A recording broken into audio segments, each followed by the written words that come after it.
Entonces, vamos a hacer una pequeña pausa porque también tenemos una entrevista con Trini Ramírez de Atenco. Entonces, no es una pausa, sino vamos a dejarlos con una entrevista grabada que tampoco pudo hacerse hoy porque pues está en el operativo, con la subsecretaria de Seguridad, Marcela Figueroa, que es la que ha impulsado estos encuentros entre activistas y periodistas para que nos cuente también un poco cómo es la realidad de las policías. Entonces vamos a dejar eso mientras reacomodamos acá y ya, nos vemos en unos minutos. Al contrario, Daniela, gracias a ti, gracias a Pie de Página. Y pues eso, simplemente era un poco preguntar y que nos platique un poco lo que nos ha platicado ya en otras reuniones sobre cuál ha sido el aprendizaje de la policía de la Ciudad de México, pues en relación con el tema de las manifestaciones, por un lado, pero también con el tema de la inequidad de género. Sí, muchas gracias, gracias por el espacio. Pues creo que cualquier persona que haya marchado alguna vez en la Ciudad de México en años anteriores se acordará de cómo la policía actuaba durante las manifestaciones. En algunas ocasiones no hubo represión, detenidos incluso durante las manifestaciones por diversos motivos, ¿no? Las manifestaciones. Una instrucción que tuvo la Policía de la Ciudad de México desde diciembre de 2018 por la doctora Claudia Sheinbaum, que recién tomaba el gobierno de la Ciudad de México hacia la policía, fueron dos instrucciones que dio. La primera tiene que ver con el papel de la policía en las manifestaciones, tiene que cambiar. No podemos, ¿no? Seguir reprimiendo, coartando, ¿no? la libertad de manifestarse, sino todo lo contrario. Tenemos que convertirnos en un cuerpo garante, ¿no? de esa manifestación. Esa fue la instrucción y el encargo de la doctora Sheinbaum.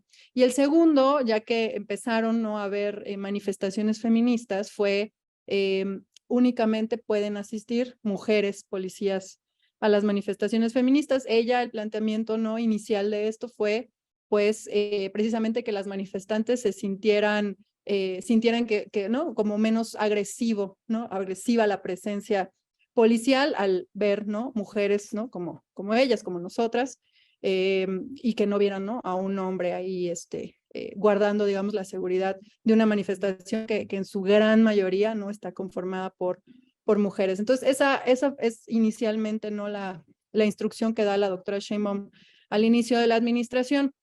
A partir de ese momento, pues en la policía empiezan, ¿no? a cambiar muchas cosas, porque, pues como decía, ¿no? y como sabemos, pues la policía estaba acostumbrada a operar de maneras muy diferentes. Entonces, ante esa instrucción y para cumplirla, pues, ¿qué tenemos que hacer? Pues, ¿no? empezar a plantearnos formas diferentes de operar en la manifestación. Y eso ha sido pues un aprendizaje enorme. Y digo diferentes maneras porque al final, ¿no? la responsabilidad de la policía durante una manifestación, pues no solo es resguardar, ¿no? la seguridad de las personas que se manifiestan, sino la seguridad de quienes transitan por la zona, de quienes viven por la zona, de quienes trabajan, tienen un negocio por la zona, incluso de quienes se trasladan en transporte público o en su vehículo y no pueden pasar, ¿no? Entonces, la policía, ¿no? tiene que gestionar como un poco todo ese resguardo, ¿no? del orden público, tratando de respetar, ¿no? el derecho de todo el mundo, de los que se manifiestan, pero a la vez, ¿no? Cuando es muy criticado a veces, por ejemplo, el tema de las vallas, ¿no? que sabemos que es lo criticado, pues también ha sido, ¿no? un aprendizaje que hemos tenido y que en algún momento decidimos empezar a poner vallas ante, ¿no? también un reclamo que consideramos pues muy legítimo y también muy válido, pues de eso, de quienes tienen un negocio, quienes habitan, ¿no? la zona, que también nos decían, oye, ¿y a nosotros quién nos resguarda, ¿no? nuestra seguridad cuando pasa una manifestación? Entonces, básicamente no ese ha sido el cambio de planteamiento que ha tenido la policía ante estos eventos que además, como una manifestación del 8 de marzo, que son masivos como han sido los últimos años. Hay una cosa que nos decía ahora sobre las vallas. Uno, si no les parece que puede ser muy agresivo para la gente encontrarse esas vallas. Nos decía en algún momento que prefiere eso a los encuentros frente a frente que ha habido y que han tenido en algunas oportunidades anteriores o en algunas manifestaciones anteriores, pero resulta a veces pues llama mucho la atención ver las vallas de ese tamaño, ¿no? ¿Cómo fue que se tomó esa decisión de poner las vallas? ¿Por qué se decide? Y también quisiera preguntar sobre el asunto de una cosa que me llamaba la atención cuando comentábamos la otra vez, que cómo fue el tema de darse cuenta que necesitaban también una preparación para las policías que estaban mandando a la calle, ¿no? ¿Cómo ha sido ese proceso? Sí, primero, bueno, el de las vallas que planteas. Al principio, como decía, ¿no? Pues la doctora Claudia Sheinbaum nos da esa instrucción a la policía, como la policía no va a intervenir, no va a intervenir en la manifestación, o sea, que la manifestación se lleve a cabo y la policía solo está ahí resguardando.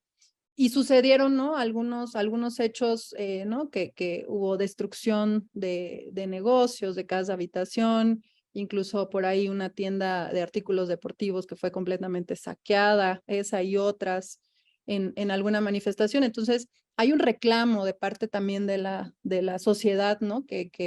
Como decía hace rato, pues me parece muy válido, ¿no? Y como decía, pues nosotros al final como autoridad y en este caso como policía en específico, pues tenemos la responsabilidad de eso, de resguardar los derechos de todos.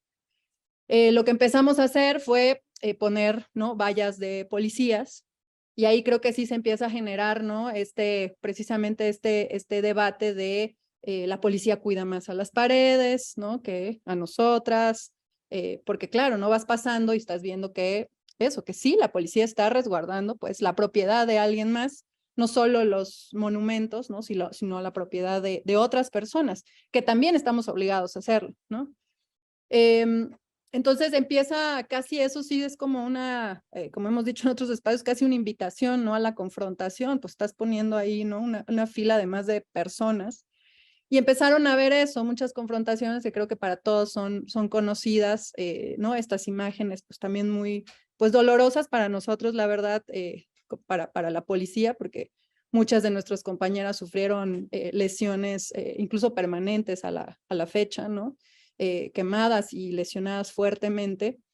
Y el planteamiento fue, pues, ¿qué hacemos, no? ¿Qué hacemos para resguardar esto, pero tampoco exponer a las policías?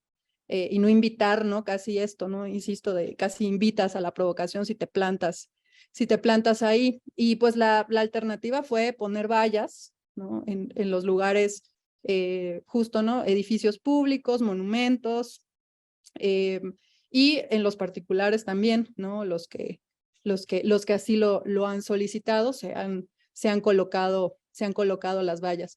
Esto pues eso, ¿no? Es una decisión de gobierno, ¿no? De cómo administramos, ¿no? Mejor ese conflicto que se da durante una manifestación, básicamente. Es un análisis de qué preferimos, ¿no? Sabemos que, ¿no? A mucha gente no le gusta. Si le preguntamos a los comerciantes dicen que sí, ¿no? ¿No? Quienes viven en la zona o tienen negocios en la zona, pues ellos al contrario están a favor de que pongamos, ¿no? Las vallas ese día.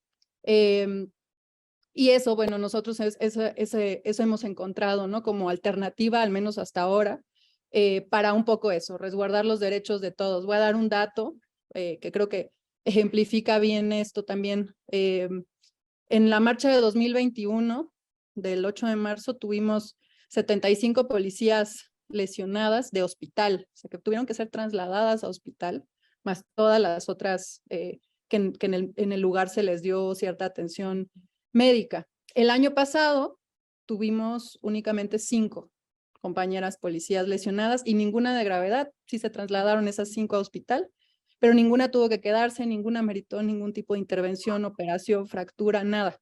Fueron lesiones menores.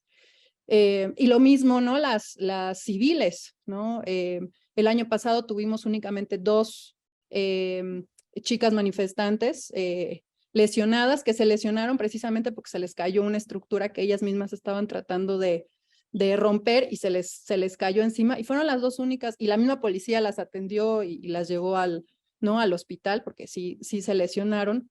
Entonces, pues eso, ¿no? Lo que nosotros intentamos también es resguardar, ¿no? No tiene que ver a veces con resguardamos la pared, sino lo que la pared incluso le puede hacer a una persona, como en este caso que a las chicas se les cae toda la estructura, ¿no? Del Metro Hidalgo, de una entrada del Metro Hidalgo encima. ¿Cómo ha sido el cambio dentro de la policía? Digo, hemos asistido a 2 foros previos a las marchas, el año pasado y que parece que han tenido algún efecto. Permiten a policías y a activistas escucharse, entender cuáles son las razones de unas y otras, pero ¿cómo han vivido ese cambio o estas acciones dentro de la policía? En una institución que es vertical, que es autoritaria, que, bueno, pues como son cualquier policía, ¿no? Sí, perdón, justo lo que me preguntabas anteriormente, ¿no? De cómo se ha dado este cambio también para las mujeres policías, pero para la institución en general, ¿no? Decimos aquí que esta decisión o esta instrucción que nos da la doctora Sheinbaum de que solo haya mujeres en las manifestaciones, pues también generó otros ¿no? efectos secundarios que en su primer planteamiento pues no estaban ni siquiera identificados, ¿no? El primero es, por ejemplo, la necesidad de tener más mandos mujeres, ¿no? ¿Quién coordina en campo esa manifestación? Si la instrucción es que solo haya mujeres, podemos poner, ¿no? Digamos, ¿no? Como decimos comúnmente, pues tropa, ¿no? Policías, pero ¿quién coordina? ¿Quién es el mando a cargo, ¿no? En campo. Tienen que ser mujeres también, y si tienes pocas mujeres, pues no te alcanzan. Y si tienes pocas mujeres que sepan hacer trabajo, realmente sepan hacer trabajo operativo y estén capacitadas para hacerlo, pues tampoco, ¿no? Identificamos, ¿no? Necesitamos incluso más capacitación por un tema, pues sí, de machismo al interior. Ni siquiera muchas de las compañeras se habían capacitado en estos temas, ¿no? Porque es un tema de más de quienes operan, que por lo general son los hombres. Entonces, de nuevo, esto vino a romper muchísimas dinámicas que había dentro de la institución. Por ejemplo, por primera vez se les compró a las compañeras, ¿no? Después de las primeras manifestaciones feministas, se les compró por primera vez escudos de mujer, ¿no? Los escudos que se les daban pues eran unos enormes, muy pesados, que pues eso, son para hombres, ¿no? Y las mujeres necesitan uno un poco más liviano, más bajo, pues porque en promedio miden menos, ¿no? Aguantamos menos, ¿no? Físicamente hablando, en términos de, ¿no? Cargar peso, y se compraron por primera vez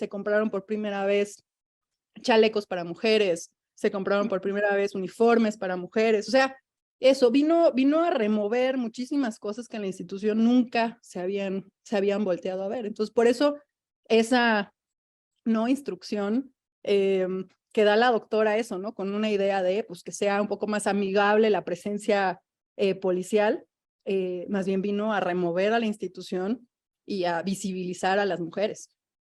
¿Y cómo lo han percibido las mujeres? Decía el otro día que una buena parte de ellas son jefas de familia, ¿no? ¿Cómo han percibido estos cambios? Sí, las mujeres policías, las 2/3 son mamás y la mitad son jefas de familia. Entonces, sí, las mujeres policías reconocen muchísimo, o al menos, ¿no? Muchas de ellas eso nos han expresado precisamente, ¿no? Ese lugar que se les da ahora, que nunca se les había, ¿no? reconocido. Ha habido incluso eventos exclusivos de condecoraciones que da la jefa de gobierno y el secretario García Harfuch, secretario de Seguridad Ciudadana, que da, ¿no? exclusivamente para mujeres, por ejemplo, ¿no? Igual cosa que nunca había sucedido. Hicimos, ¿no? una serie de medidas en las que, por ejemplo, pasamos de tener 13% de mandos mujeres a este año tener 19% de mandos mujeres. Digo, todavía nos falta muchísimo, por supuesto, ¿no? Pero ya es un avance en 4 años. O pasar de solo dar 11% de las condecoraciones a mujeres a llegar al 18%, que cerramos en 18% el 2022, o de ascensos, que estábamos en 17%, y el año pasado cerramos en 48% de los ascensos, o sea, incluso mucho más de lo que son ellas proporcionalmente hablando, ¿no? Medidas, por ejemplo, como se abrió un CENDI, que es 24 horas, 7 días a la semana, exclusivo para mujeres policías, para que las mujeres policías puedan dejar ahí, ¿no?, a sus hijos, que sepan que están, ¿no?, cuidados aquí en la policía, con personal especializado, y que justo, ¿no? Por supuesto, no hay CENDIs, ¿no?, que tengan ese horario tan extendido, que son las necesidades que tienen las y los policías en general, pero en este caso, pues las mujeres muy en particular, porque están a cargo de los cuidados. ¿Y cómo lo han percibido los policías? Que bueno, pues finalmente tenían ahí todo el poder durante muchísimos años, ¿no? Era una estructura, pues es todavía una estructura muy, muy patriarcal. Claro. Yo creo que hay de todo. Me atrevo a decir que la mayoría bien. Nos ha tocado ver reconocimientos espontáneos de los policías hombres cuando llegan, regresan las mujeres policías, ¿no?, a sus, no, a los sectores, ¿no?, a los centros de trabajo después de la manifestación, y nos ha tocado ver eso, manifestaciones muy espontáneas de las aplauden, les llevan flores, ¿no? Creo que algo muy positivo también que ha pasado, la policía por lo general está acostumbrada a que, ¿no?, la ciudadanía desconfíe de ella, ¿no?, que no te quieran, lo cual es luego, yo siempre digo que es una relación así muy simpática, por no decir otra cosa, porque al final, tú, aunque no confíes en la policía, si te pasa algo, lo primero que vas a hacer es hablarle a la policía. Si estás en la calle y te pasa algo, casi instintivamente vas a voltear a ver si no hay un policía cerca. Y si en tu casa llegas y se metieron a robar, lo que vas a hacer es hablarle a la policía para que, ¿no?, llegue y te ayude, te diga qué hacer, ¿no? Entonces, creo que la policía también le ha servido mucho, ¿no?, ver estas muestras también de reconocimiento, de aplausos. Incluso el año pasado tuvimos ahí algún momento en que las policías las aplaudieron, les regalaron cosas, las abrazaron, les regalaron flores. A mí me tocó ver a algunos mandos hombres ese día profundamente emocionados. Y creo que no es otra cosa, no se trata solo de que sean, ¿no?, las mujeres, sino en general, ¿cuándo nos íbamos a imaginar que alguien le aplaudiera, ¿no?, a la policía de esa manera en una manifestación, además, ¿no?, que pasara un grupo de mujeres y las aplaudieran? Entonces, lo recuerdo muy bien que estaban incluso eso, mandos hombres que llevan, ¿no?, muchísimos años siendo policías y con niveles de responsabilidad muy altos. Eso, profundamente emocionados, ¿no?, de ver ese reconocimiento a la policía. Subsecretaria, no, tú no eres policía de carrera, ¿no? ¿Cómo es que llegaste ahí? Bueno, yo llevaba ya años trabajando en temas de seguridad y los Ujú. últimos años antes de ¿Como estar... consultora? Estuve en consultoría, estuve en sociedad civil también, me tocó evaluar a policías estatales. Estar en marchas y luego evaluar policías y luego estar Sí, ahora claro, de sí, policía? claro, sí, claro, yo, ¿no?, asistí a muchísimas manifestaciones también. No, soy feminista y también sí, he estado en muchas manifestaciones. Digo, ahora no, porque me toca estar en otro, ¿no?, en otro lugar por las responsabilidades que tenemos. Pero llego cuando inicia el gobierno de la doctora Claudia Sheinbaum, me invitan al gobierno y llego a ¿A la su agencia secretaría de digital. la policía? No, llego a la Agencia Digital de Innovación Pública. Ahí llego a trabajar como directora de implementación de políticas públicas, precisamente. Y cuando el secretario Harfuch es nombrado secretario a los meses de haber iniciado el gobierno, en octubre de 2019, también nos invita a venirnos para acá, dejar la agencia y venirnos para para la Secretaría de Seguridad Ciudadana, y aquí estuve como directora general de carrera policial un poco más de un año, y hace precisamente 2 años, la jefa de gobierno y el secretario Harfuch me dieron esta responsabilidad ya de ser la titular de la Subsecretaría de Desarrollo Institucional. Y ha sido una experiencia, supongo. Al contrario, Daniela, gracias a ti, gracias a Pie de Página. Y pues eso, simplemente era un poco preguntar y que nos platique un poco lo que nos ha platicado ya en otras reuniones sobre cuál ha sido el aprendizaje de la policía de la Ciudad de México pues en relación con el tema de las manifestaciones, por un lado, pero también con el tema de la inequidad de género. Sí, muchas gracias, gracias por el espacio. Pues creo que cualquier persona que haya marchado alguna vez en la Ciudad de México en años anteriores se acordará de cómo la policía actuaba durante las manifestaciones. En algunas ocasiones no hubo represión, detenidos incluso durante las manifestaciones por diversos motivos, ¿no? Las manifestaciones. Una instrucción que tuvo la Policía de la Ciudad de México desde diciembre de 2018 por la doctora Claudia Sheinbaum, que recién tomaba el gobierno de la Ciudad de México hacia la policía, fueron 2 instrucciones que dio. La primera tiene que ver con el papel de la policía en las manifestaciones, tiene que cambiar. No podemos, ¿no? Seguir